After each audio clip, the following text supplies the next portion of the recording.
kewajiban suami sebelum pergi kerja, sedekah seorang suami kepada istrinya. Maka bapak-bapak mulai besok sedekahlah sebelum keluar rumah. Kalau nak lupa suami tak ibu, kalau nak lupa suami tak, kasih ingat, Pak, sedekah. Sini kau aku sedekahi kau. Tapi ibu juga harus cantik.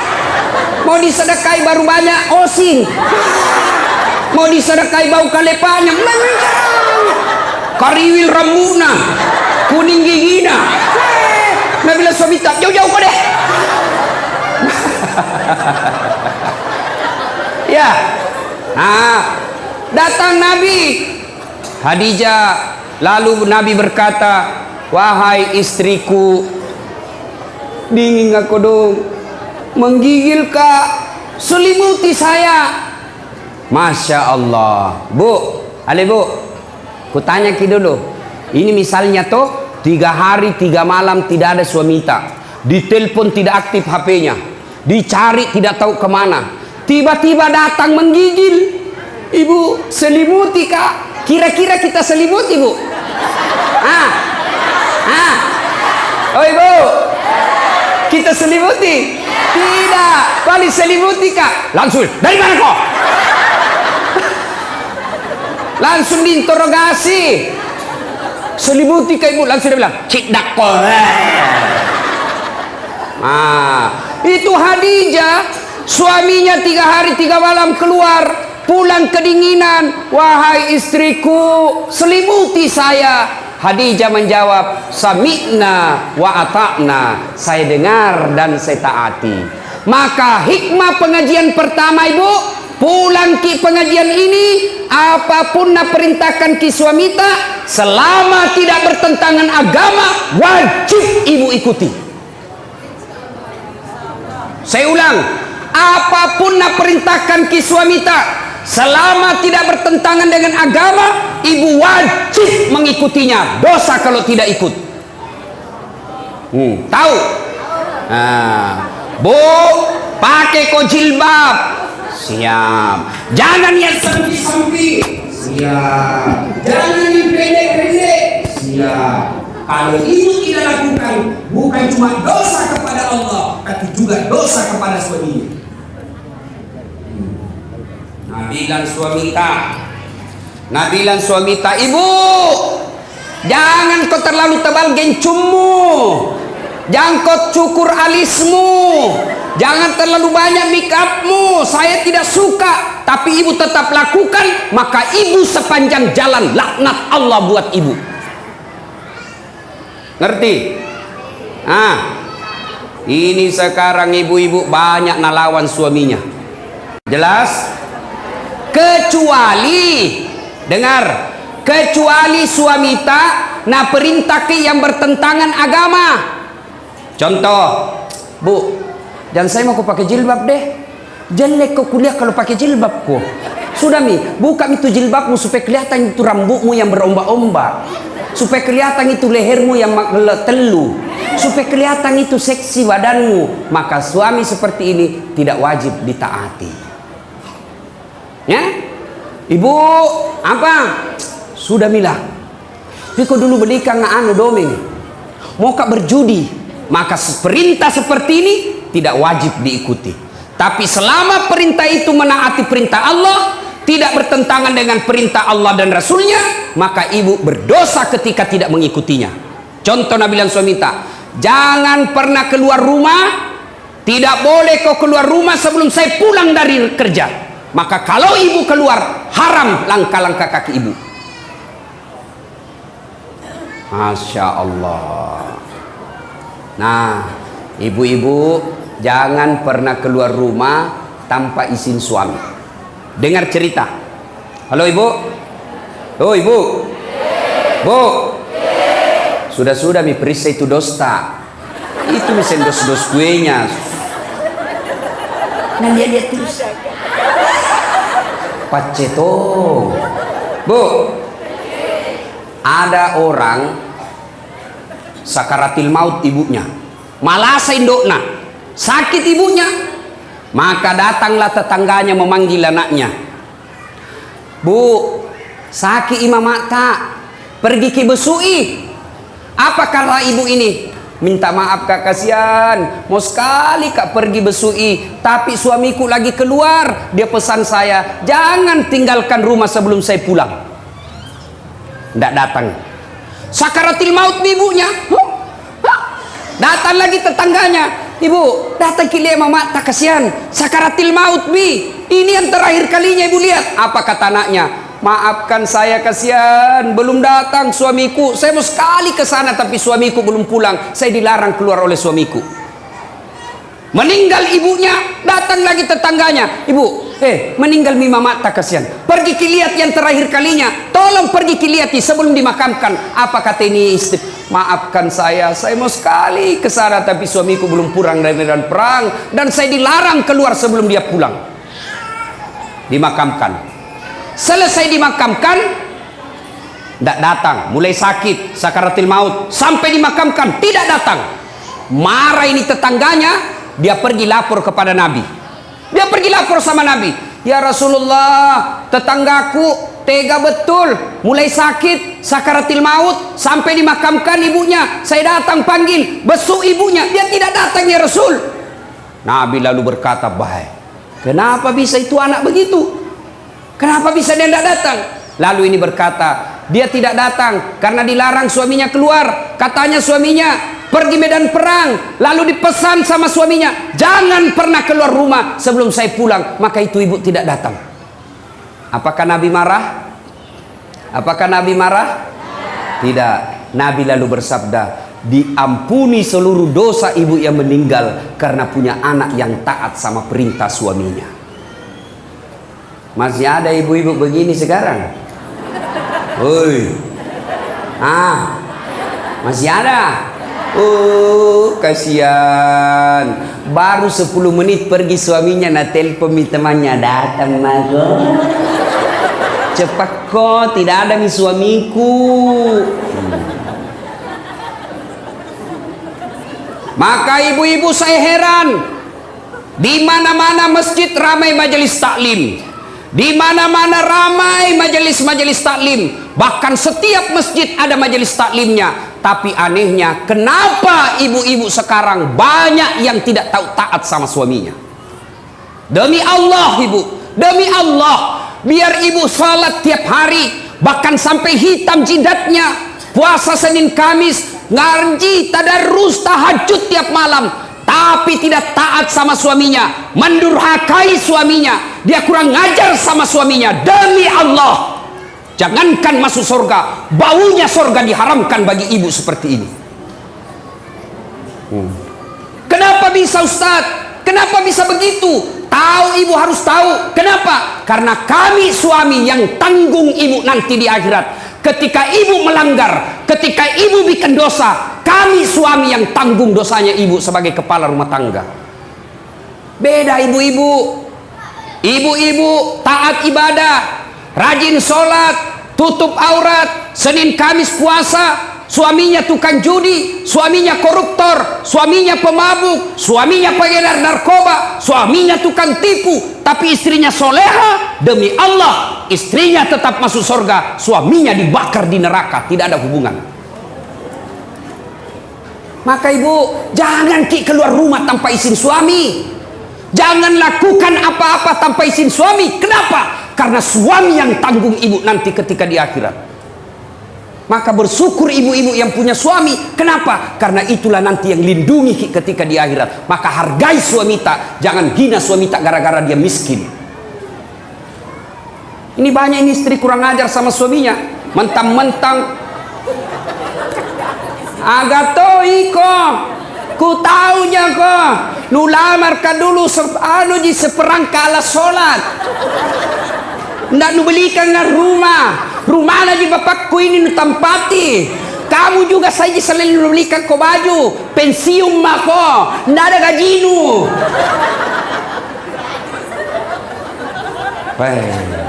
Istri seperti ini bu, nah tunggu ko malaikat na blender ko nanti. Yang ketawa serius kah ini? Ya, Salatullah, salamullah ala toha rasulillah. Salatullah, salamullah ala yasin habibillah. Tawassalna bismillah wa bil hadi rasulillah wa kulli mujahidinillah bi ahlil badri ya Allah. Ya Allah, jadikanlah cinta kami kepada Rasul-Mu. Kami sangat mencintai Rasul-Mu ya Allah. Kami sangat merindukan Rasul-Mu ya Allah. Karena cinta kami kepada Rasul-Mu ya Allah, jadikanlah acara ini berkah, dan ilmu yang kami peroleh kami mampu mengamalkannya ya Allah. Ibu bapak saudara-saudara sekalian yang saya hormati, satu, taati perintah suami. Jangan sampai ibu bermajelis taklim sudah 5 tahun, tiap pengajian datang tapi tetap durhaka sama suami, sia-sia majelis taklim tadi ya. Dua, Khadijah tidak pernah sangka buruk kepada suaminya. Tahu sangka buruk? Tahu sangka buruk? Curiga. Curiga yang berlebihan. Khadijah, dia laksanakan apa perintahnya, lakukan, dan tidak pernah sangka buruk. Yang kedua, pengajian kita pertama tadi, perintah suami laksanakan. Yang kedua, jangan pernah sangka buruk, berprasangka jelek sama suami. Nah, telepon suaminya ndak nak jawab. Mana lagi ini, kasihan. Ih, kenapa ini 3 kali ku telepon ndak nak jawab-jawab. Dari pagi sampai sore ku telepon ndak nak jawab-jawab. Nih, mana lagi ini, pasti ketemu lagi tuh tamang mana. Ini sangka buruk. Sangka baik, kenapa dia tidak terima teleponnya? Oh ternyata tertinggal HP-nya di pos ronda. Kan dia tukang ojek. Di telepon, tiba-tiba ada teman tak telepon ki. Hei, kuliah suamimu bonceng cewek. Wah, mesrana lagi. Bola balik bonceng cewek. Sangka baik. Bagaimana dia tidak bonceng cewek? Kerjanya tukang ojek. Sangka baik. Ibu-ibu, jangkit sangka buruk. Telepon suami tidak ada jawab. Oh, mungkin lagi buang air besar. Masa mau terima telepon? Sedikit lagi. Kan tidak bagus. Sangka baik. Nah, masyarakat telepon Bu Camat tidak dijawab. Sangka baik. Oh, barangkali Bu Camat lagi menghadap sama Pak Wakil. Nggak enak kan terima telepon. Iya Bu, ada Pak Wakil di depan. Kalau saya boleh, tunggu dulu HP-mu itu, kok nggak hargai saya. Di telepon Pak Wakil tidak dijawab, sangka baik. Oh, mungkin lagi rapat dengan anggota DPR. Jangan langsung bilang, dede sekalian sudah menjadi dipilih, nah lupa maki. Sangka baik. Ada lagi Ibu Ani datang ke sini, sangka baik. Itu Jina datang itu karena mau dipilih, sangka baik. Sangka baik, jangan pernah sangka buruk. Jelas. Tidak ada itu baiknya sangka buruk. Contoh, ada ibu-ibu 7 tahun menikah tidak ada anaknya. 7 tahun. Tiba-tiba di tahun ke-8 dia pergi periksa ahli kandungan. Cek. Nah bilang dokter, Bu, alhamdulillah ibu sudah terlambat 2 bulan. Nah sudah bilang alhamdulillah. Nah telepon suaminya, Pak, alhamdulillah terlambat 2 bulan. Nah bilang suaminya, alhamdulillah. Jangan kau dulu cerita-cerita sayang, nanti tidak jadi, malu lagi tuh. Baiklah, rahasia bersama, tidak ada cerita. Beberapa hari kemudian datang petugas PLN. Assalamualaikum. Waalaikumsalam. Kata ibu, siapa ya? PLN ibu. Kenapa ki Pak? Ibu terlambat 2 bulan. Kenapa bisa tahu ini? Bah, dari mana nak tahu ini? Langsung dia sangka buruk sama suaminya. Pasti ini lagi lah bolong ini, pasti karena kebetulan suaminya hitam. Lah bolos sih. Datanglah kasihan suaminya capek bekerja di kantor, dimarahi sama bosnya, di jalan kempes ban mobilnya, baru buka pintu langsung, memang tong kau lah bolong, pembohong, bilang jangan kau ngomong, kenapa kau ngomong? Apalagi masuk itu comok, karena istilah comok. Terjengkel tong orang capek, langsung kini bilangi bolong, nah balas nih maga ke comok. Baru orang datang capek-capek mengamuk-ngamuk. Kenapa di itu PLN bisa tahu saya terlambat 2 bulan? Pasti kau yang cerita. Nah kita aja berdua. Nah nih, kenapa bisa nak tahu PLN? Bukan saya kasih tahu. Marah ini suaminya di kantor PLN.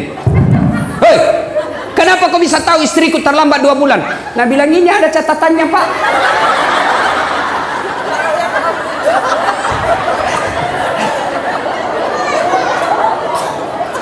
Nah bilang hapus itu. Ada apa taca-taca? Hapus sih. Nah bilang boleh dihapus, tapi bapak bayar dulu. Nah bilang kalau saya tidak mau bayar. Nah bilang terpaksa punyanya bapak diputus.